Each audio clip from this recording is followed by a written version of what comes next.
hechos sean verdad. Es decir, el parámetro de legitimidad de la libertad de expresión, de la libertad ideológica, de la libertad de opinión, no es la verdad. En este aspecto estamos en un ámbito estrictamente discursivo o argumentativo. El doctor Cuadra hizo una interpretación de lo que los editorialistas habían expresado en su crítica política a los funcionarios. Otra persona podía pensar completamente diferente, entender de una manera diferente lo que el periodista ha expresado. Por eso es que este ámbito de la libertad ideológica no está sometido a juicios de hechos, ¿no? Y por eso indicaba yo, el último resguardo que tiene es simplemente no humillar al ser humano. Ese es el aspecto que se controla. No humilla usted al ser humano, porque el ser humano y es una persona que tiene dignidad. Pero cuando nosotros exponemos expresión crítica política, habrán algunos que nos darán la razón y otros rebatirán esos argumentos. Ese es el fundamento y ese es el aspecto esencial en la democracia. Y por eso es que este ámbito de la libertad de expresión está tan protegido, ¿verdad? Porque no está sujeto a juicios de veracidad. Y si quisiéramos hacer un análisis histórico, este aspecto de la censura previa y de la libertad de opinión se desarrolló con un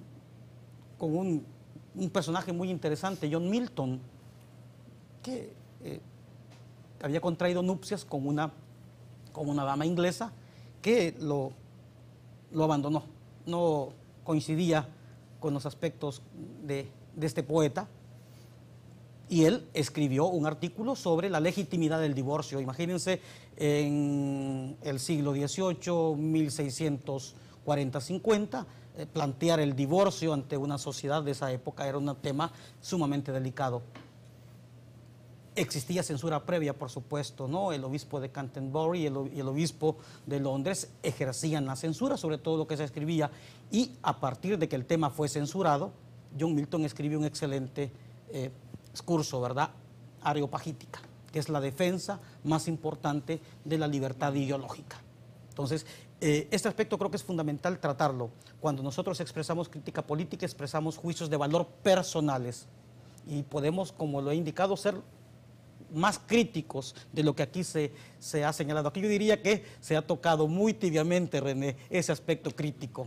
Yo he leído de otros editoriales, de otros editorialistas muy duros.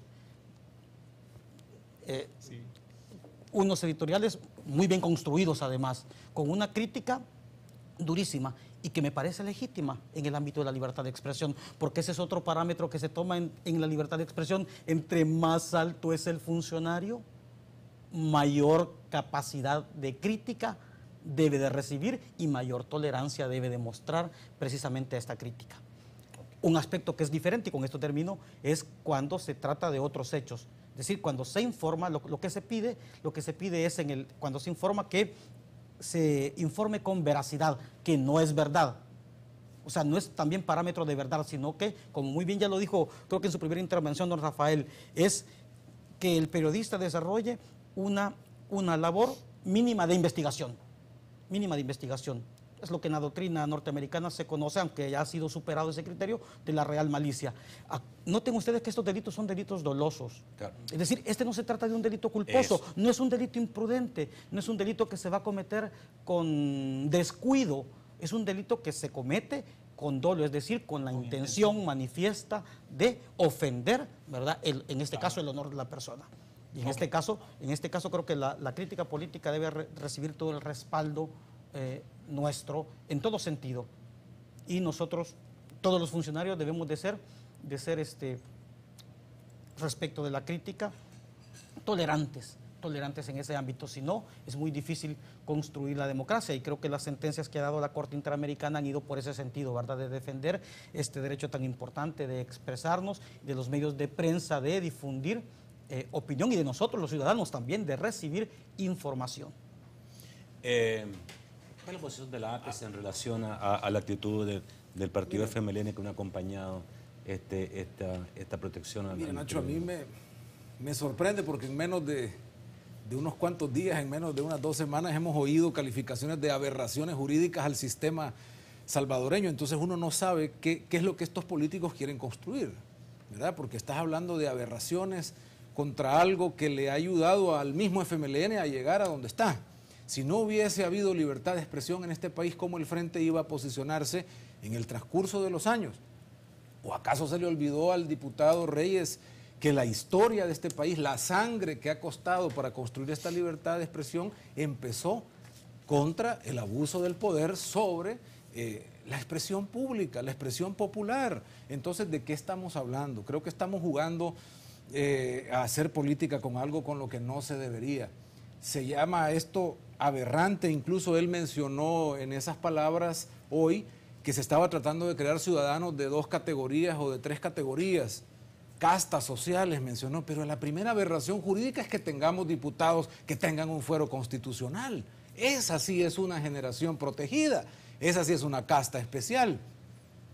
Mira, si podemos siquiera demandar a un diputado por paternidad irresponsable, si ni siquiera eso se les permite a las mujeres que tienen emproblemadas. ¿Cuál es la casta que se está creando? Es esa, de los políticos. Esa para mí sí es una aberración jurídica. ¿Pero por qué existe? Te van a argumentar, porque estamos protegidos por la malicia de la sociedad, que me invente una cuestión y me quieran meter preso. Entonces estamos haciendo lo mismo con la prensa y con la libertad de expresión. Entonces, ¿de qué estamos hablando en este país, Nacho? Yo creería que no sabemos lo que estamos hablando o simplemente queremos ganar más votos a saber dónde. Pero en este caso hay un total desconocimiento de la ley y el desconocimiento mismo del articulado que tiene. Porque no es cierto que se esté protegiendo a nadie ni se esté creando otra clase social porque el periodista esté tomando ese artículo 191. ¿Ya? Entonces, yo voy sobre esa pregunta, ¿qué estamos haciendo? ¿Verdad? Okay. Tengo pocos minutos, pero me gustaría que la gente pudiera conocer de boca de ustedes, digamos, cuándo existe el propósito calumnioso o injurioso, para que no se piense que esto, digamos, es la total libertad, porque nosotros podemos tener algún tipo, digamos, de beneficio ante el concepto de favorable, pero otra cosa es cuando existe un propósito calumnioso o injurioso, que no está contemplado, la ley no lo está chineando, eso es otra cosa. Lo que pasa es, Nacho, que tendríamos que aplicarlo a un caso concreto, porque la ley lo que te da son parámetros cuando tú haces el análisis de tipicidad de los delitos que tienen que ver con calumnia, difamación e injuria. Tú te vas a tipos penales en los cuales puede caber cualquier tipo de hecho que se acomode justamente a los preceptos de cada uno de estos artículos. Por ejemplo, cuando te dicen la calumnia, el que atribuyere falsamente la comisión de un delito o la participación en el mismo. Hombre,